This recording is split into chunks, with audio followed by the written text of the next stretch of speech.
The Wonderful Wizard of Ounce. By Lyman Frank Baum. 5. The Rescue of the Tin Woodman. When Dorothy awoke, the sun was shining through the trees and Toto had long been out chasing birds around him and squirrels.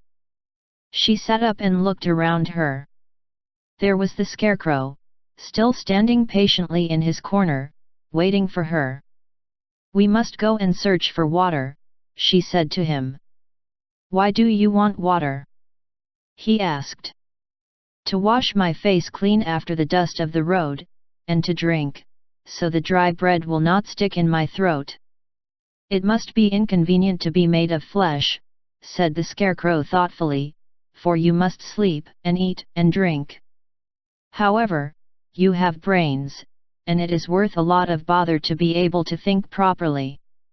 They left the cottage and walked through the trees until they found a little spring of clear water, where Dorothy drank and bathed and ate her breakfast. She saw there was not much bread left in the basket, and the girl was thankful the Scarecrow did not have to eat anything, for there was scarcely enough for herself and Toto for the day. When she had finished her meal, and was about to go back to the road of yellow brick, she was startled to hear a deep groan nearby. "What was that?"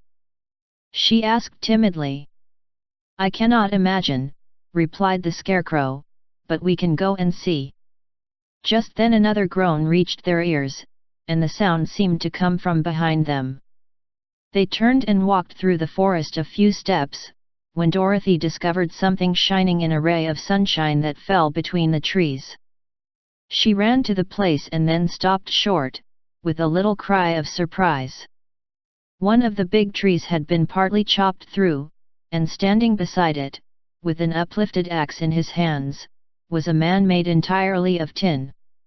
His head and arms and legs were jointed upon his body, but he stood perfectly motionless, as if he could not stir at all. Dorothy looked at him in amazement, and so did the Scarecrow, while Toto barked sharply and made a snap at the tin legs, which hurt his teeth. "Did you groan?"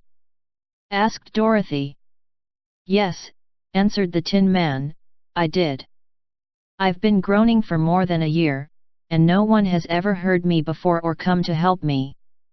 What can I do for you?" she inquired softly, for she was moved by the sad voice in which the man spoke. "Get an oil can and oil my joints," he answered. "They are rusted so badly that I cannot move them at all. If I am well oiled I shall soon be all right again. You will find an oil can on a shelf in my cottage." Dorothy at once ran back to the cottage and found the oil can, and then she returned and asked anxiously, "Where are your joints?" "Oil my neck, first," replied the Tin Woodman. So she oiled it, and as it was quite badly rusted, the Scarecrow took hold of the tin head and moved it gently from side to side until it worked freely, and then the man could turn it himself. "Now oil the joints in my arms," he said. And Dorothy oiled them and the Scarecrow bent them carefully until they were quite free from rust and as good as new. The Tin Woodman gave a sigh of satisfaction and lowered his axe, which he leaned against the tree. "This is a great comfort," he said. "I have been holding that axe in the air ever since I rusted, and I'm glad to be able to put it down at last. Now, if you will oil the joints of my legs, I shall be all right once more." So they oiled his legs until he could move them freely, and he thanked them again and again for his release, for he seemed a very polite creature, and very grateful. "I might have stood there always if you had not come along," he said, "so you have certainly saved my life. How did you happen to be here?" "We are on our way to the Emerald City to see the Great Ounce," she answered, "and we stopped at your cottage to pass the night." "Why do you wish to see Ounce?" he asked. "I want him to send me back to Kansas, and the Scarecrow wants him to put a few brains into his head," she replied. The Tin Woodman appeared to think deeply for a moment. Then he said, "Do you suppose Ounce could give me a heart?" "Why, I guess so," Dorothy answered. "It would be as easy as to give the Scarecrow brains." "True," the Tin Woodman returned. So, if you will allow me to join your party, I will also go to the Emerald City and ask Ounce to help me. Come along, said the Scarecrow heartily, and Dorothy added that she would be pleased to have his company. So the Tin Woodman shouldered his axe and they all passed through the forest until they came to the road that was paved with yellow brick. The Tin Woodman had asked Dorothy to put the oil can in her basket. "For," he said, "if I should get caught in the rain, and rust again, I would need the oil can badly." It was a bit of good luck to have their new comrade join the party, for soon after they had begun their journey again they came to a place where the trees and branches grew so thick over the road that the travelers could not pass. But the Tin Woodman set to work with his axe and chopped so well that soon he cleared a passage for the entire party. Dorothy was thinking so earnestly as they walked along that she did not notice when the Scarecrow stumbled into a hole and rolled over to the side of the road. Indeed, he was obliged to call to her to help him up again. "Why didn't you walk around the hole?" asked the Tin Woodman. "I don't know enough," replied the Scarecrow cheerfully. "My head is stuffed with straw, you know, and that is why I am going to Ounce to ask him for some brains." "Oh, I see," said the Tin Woodman. "But, after all, brains are not the best things in the world. Have you any?" inquired the Scarecrow. "No, my head is quite empty," answered the Woodman. "But once I had brains, and a heart also, so, having tried them both, I should much rather have a heart." "And why is that?" asked the Scarecrow. "I will tell you my story, and then you will know." So, while they were walking through the forest, the Tin Woodman told the following story. "I was born the son of a woodman who chopped down trees in the forest and sold the wood for a living. When I grew up, I too became a wood chopper, and after my father died I took care of my old mother as long as she lived. Then I made up my mind that instead of living alone I would marry, so that I might not become lonely. There was one of the Munchkin girls who was so beautiful that I soon grew to love her with all my heart. She, on her part, promised to marry me as soon as I could earn enough money to build a better house for her, so I set to work harder than ever. But the girl lived with an old woman who did not want her to marry anyone, for she was so lazy she wished the girl to remain with her and do the cooking and the housework.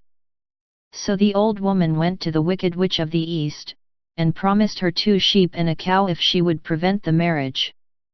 Thereupon the Wicked Witch enchanted my axe, and when I was chopping away at my best one day, for I was anxious to get the new house and my wife as soon as possible, the axe slipped all at once and cut off my left leg. This at first seemed a great misfortune, for I knew a one-legged man could not do very well as a wood chopper. So I went to a tinsmith and had him make me a new leg out of tin. The leg worked very well, once I was used to it. But my action angered the Wicked Witch of the East, for she had promised the old woman I should not marry the pretty Munchkin girl. When I began chopping again, my axe slipped and cut off my right leg. Again I went to the tinsmith, and again he made me a leg out of tin. After this the enchanted axe cut off my arms, one after the other, but, nothing daunted, I had them replaced with tin ones. The Wicked Witch then made the axe slip and cut off my head, and at first I thought that was the end of me. But the tinsmith happened to come along, and he made me a new head out of tin. I thought I had beaten the Wicked Witch then, and I worked harder than ever, but I little knew how cruel my enemy could be. She thought of a new way to kill my love for the beautiful Munchkin maiden, and made my axe slip again, so that it cut right through my body, splitting me into 2 halves. Once more the tinsmith came to my help and made me a body of tin, fastening my tin arms and legs and head to it, by means of joints, so that I could move around as well as ever. But, alas! I had now no heart, so that I lost all my love for the Munchkin girl, and did not care whether I married her or not. I suppose she is still living with the old woman, waiting for me to come after her. My body shone so brightly in the sun that I felt very proud of it, and it did not matter now if my axe slipped, for it could not cut me.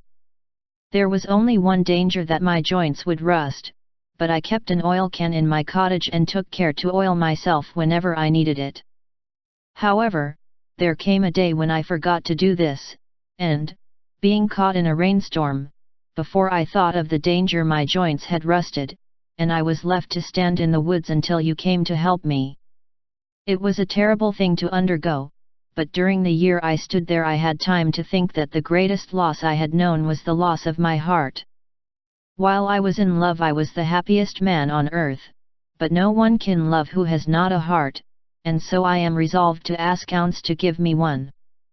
If he does, I will go back to the Munchkin maiden and marry her.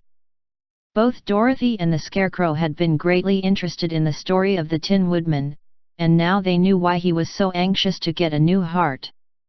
All the same, said the Scarecrow, I shall ask for brains instead of a heart, for a fool would not know what to do with a heart if he had one. I shall take the heart, returned the Tin Woodman, for brains do not make one happy, and happiness is the best thing in the world. Dorothy did not say anything, for she was puzzled to know which of her two friends was right, and she decided if she could only get back to Kansas and Aunt Em, it did not matter so much whether the Woodman had no brains and the Scarecrow no heart, or each got what he wanted. What worried her most was that the bread was nearly gone, and another meal for herself and Toto would empty the basket.